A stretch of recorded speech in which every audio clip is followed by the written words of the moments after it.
You're listening to the Flip Houses Like a Girl podcast, where we educate, empower, and celebrate everyday women who are facing their fears, juggling family and business, embracing their awesomeness, and wholeheartedly chasing their dream of flipping houses. Each episode delivers honest-to-goodness tools, tips, and strategies you can implement today to get closer to your first or next successful house flip. Here's your spiky-haired, breakfast taco-loving host, house flipping coach, Debbie DeBeery.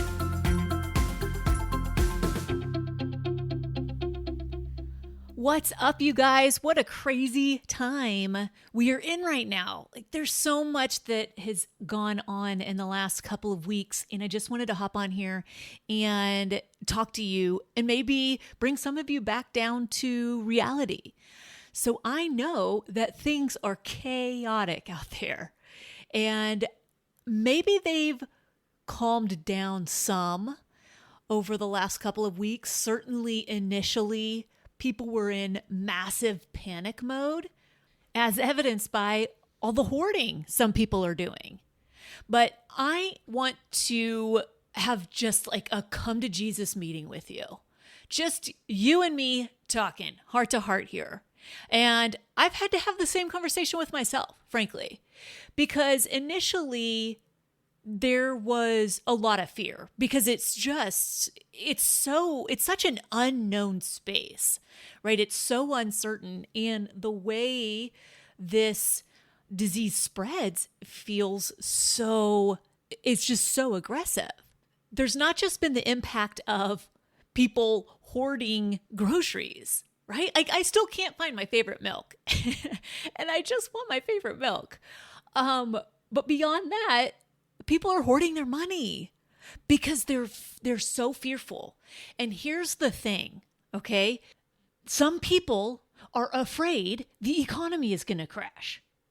So what they've done is they've stopped spending. Just like some are hoarding toilet paper, they're hoarding their money. So you're not spending your money, you're not buying goods, and you're scared the economy is going to crash. The economy is going to crash if you stop spending your money. And I understand it's scary. You want to protect your money. I get that. But the very protective measures that some are taking are the ones that will absolutely lead to the economy crashing. So if everyone stops spending, yes, the real estate market will crash. That is what drives the market. The stock market, unlike what a lot of people think, it has very little direct impact on the housing market. It just doesn't. It doesn't impact it as much as some people think. What impacts the housing market, interest rates for sure, and consumer spending. If people aren't spending their money, if consumers are uncertain and they stop spending money, yes, we will absolutely have a housing crash. Now, let's look at the facts, okay?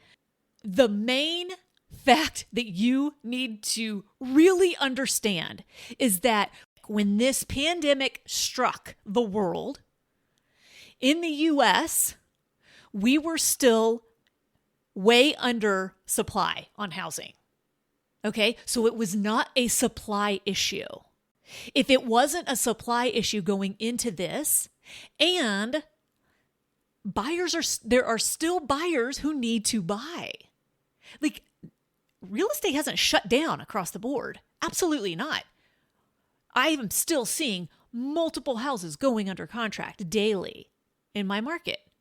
I'm still seeing houses come on the market. We still ended February with 1 month of inventory in Austin.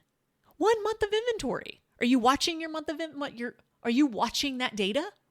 You've got to watch the data if you're in this business. Okay, so that's the fact. When this started, we were still undersupplied and over-demanded. There were more buyers than there were sellers. Okay, so that's something to monitor. Yes, jobs are being lost. More jobs will be lost. Absolutely, that will have an impact on certain price points for sure. It will not impact the entire housing market, though. It will not hit every segment like it will some, okay? So just look at the facts. I wanted to do this episode for a couple of reasons. One was to, like I said, have a come to Jesus meeting with you and really talk about facts. Okay, so we did some of that. Another reason is your people, your family, your friends, anyone you're connected to on social media, they need you to stand up and lead. All right? They need you to not panic. Your children need to see you not panicking. Because if they see you panicking, guess what? They're going to panic. This is something I let my son do. So I let him have a 5-minute freak out, regardless of what it is. Let's say he gets mad at the basketball for not going through the hoop, right? He's taken a few shots and none of them have gone in and he's really mad about it. Or he can't get a certain Lego piece to connect right. The other day it was connects and he couldn't get it to connect and he got super pissed off. And of course he was mad at me. Of course it was my fault that the thing wouldn't connect right. Or he has a hard time with a math problem. Whatever it is, I give him a 5-minute freak out. I'm like, go for it, dude. Like, go punch pillows, go scream, go do what you have to do. Because I don't want him to stifle those feelings. It is okay to get pissed off. Absolutely. And it's okay to express that anger in healthy ways. And so I'm teaching him that.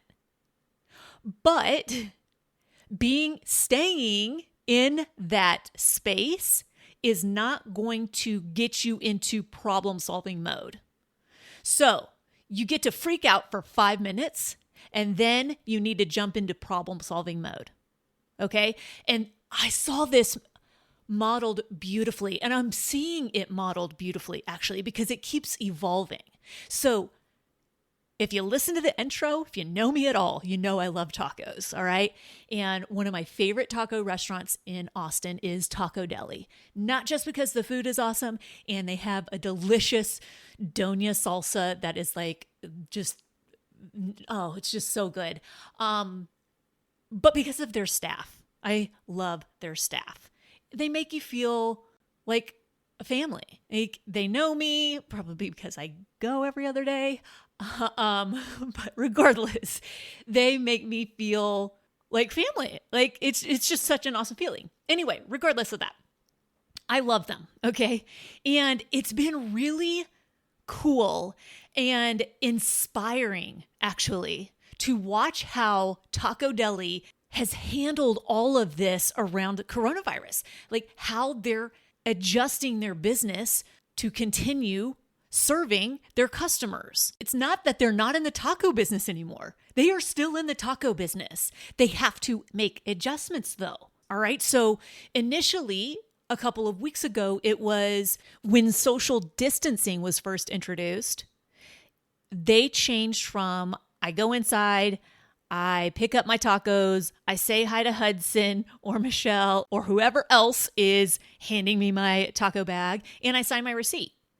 And that changed to you come inside and pick up your package that's on a shelf away from the register. You don't need to sign anything. So basically, you walk in, you pick it up, you go. Okay? They put that into place immediately. Like day one of social distancing, they put that into place. Okay? We have never done this before, right? We've never been in this space before. And they acted quickly and did that. Okay? Then what happens is nobody is allowed to come in the restaurant anymore. Okay? This was a few days later. You order online, you park, you walk up to the side, you wave at them, let them know your name if they don't know you, and they bring your food out to you. Okay? So they bring your to-go order out to you and you're done. Okay? Today I go and it is completely different. So now you park in a parking spot. On their confirmation text message, right? Your order confirmation, they're sending a separate text message saying, hey, when you get here, text this number. Okay, that's never been a thing before. They've never sent you a text about what to do after your order. So I was like, oh, okay, cool. So I'll text them when I get there. So I parked, and the parking spaces are all labeled now, and it says, text this parking space number along with your name to this phone number. We will come out with your order and place it on this chair, wave to you, and when we walk away, you can get out of your car and come get your tacos. Like, oh my gosh, I was blown away because they've been so responsive. And Taco Deli inspired this episode because I compare that to another favorite restaurant, and they completely shut down. They couldn't adjust. Well, I take that back. They did try to adjust at first to just a to-go setup, and it was awful. Like their systems were terrible. We ended up ordering and going and waiting for probably 50 minutes for food. Like it was longer than it would have taken when they just had their restaurant. So it blew my mind that this added step of make everything to go totally made them, like, they just fell apart. And they're closed. And that does not serve their employees, and it does not serve their customers. Meanwhile, Taco Deli has stayed true to their mission, right? They're serving their customers. They are keeping their employees employed, and they're doing that in ways that they've never had to do before. And they're so freaking fast on their decisions. Like, I'm just so amazed. I totally want to have them on this podcast. I just want to talk to them about how they've done this, because they are responding so quickly. They have been so agile. And it's just, like I said, 100 times before, maybe, it's just so inspiring. Okay. So the companies that have totally closed down, the restaurants that have totally closed down, that haven't actually needed to by order of city or county or whatever, it's like, oh my gosh, they're adding to the chaos and the panic. I couldn't imagine shutting down my coaching program because there was uncertainty out in the world. Like, we need each other now more than ever. We are looking to each other to see how we're supposed to feel and how we're supposed to behave. And instead of adding to the panic and the chaos out there, we're going to be smart and we're going to be proactive. And guess what? We're meeting even more frequently than before. So instead of bi-weekly, we're getting together weekly for calls. Many people who have been wanting to get into flipping houses have had the excuse of they don't have time to work on it, to learn it, to really understand it. Well, guess what? You have the time now. And those who have a game plan put together, they have processes in place, they are watching certain market data intensely right now. Those are the ones who, in 3 months, 4 months, 5 months, when properties start flooding the market, those are the ones who are going to be ready to act. They're going to be in a position to act. But if you're waiting until then to get ready, I'm sorry, but you're going to be late. So use this time wisely so that you can help more homeowners. So here's the deal. You've got 3 options, right? Let's say you're a new real estate investor. Let's say you're a seasoned investor. Let's say that you've decided you want to invest and you haven't invested yet. You haven't done your first flip yet. Regardless of where you are on your journey, you have 3 choices right now. You can panic and freeze. Shut everything down. Number 2, you can decide, oh my gosh, I need to jump into a new segment of investing altogether. I'm ditching flipping houses and I'm going to go do this other thing instead, even though that doesn't bring you joy. But okay. Number 3, you can adjust your business while still maintaining your original vision and mission. And I hope you choose number 3, Because that right there, that choosing number 3 is what's going to keep our economy going. And it's not about totally jumping ship and going and focusing on something else altogether. What you may not realize is this is the best time for you to be a house flipper. This is the best time for you to take action toward those dreams. Why do I think that? Well, I know it because I am in Facebook groups of just what's considered the real estate thought leaders. I'm in those Facebook groups and I'm seeing what these bigger named thought leaders are saying. And frankly, it pisses me off because what they're concerned with is not what I hope you are concerned with. What they're concerned with is how do our businesses weather this storm instead of how do we help more homeowners? How do we help and serve more homeowners? How do we help and serve more people? Because guess what? By doing that, the money will follow. Their focus is what product do I need to create to sell to people? That's what they're thinking. That's what they're trying to figure out. What do I need to create to sell to people? Instead of, how do I keep doing what I've been doing in a bigger and better way? Which tells me their processes they've been selling people don't work in any market. Unlike my processes and strategies that I used starting in 2008, the Great Recession. I've been through the full gamut of real estate markets. We are going to be fine and we can do hard things. And change is hard. I get it. But when you're focusing on the right things for your business, it's not that hard. Anyways, I digress.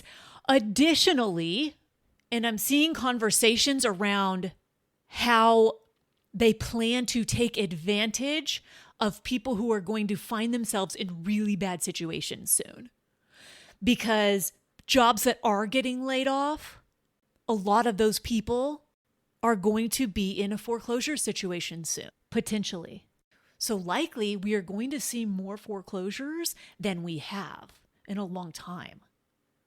And so instead of being like the sharks they're just waiting to pounce, come from a place of service and truly help homeowners. Because I guarantee you, A, not only is it going to feel so much better and allow you to sleep better at night, but B, it's also going to help you and your business. Because I guarantee you, people are watching. And I know the sharks in my community. They all have really bad reputations. And I know the good flippers too. And I'm encouraging you to stand up and be a good flipper. We need you. Seriously, your community, your family, your friends, your kids, and grandkids, they need you to stand up and serve other people in a way that lights you up. You want to flip houses? Great, flip houses. Lead with service. I hope you choose number 3 of the 3 options. I hope that's what you choose. And I hope you double down on service and give people even more than what they expect from you. All right, you guys, be safe out there. Flip houses like a girl. Leave people and places better than you found them. And make it a great day. Bye, y'all.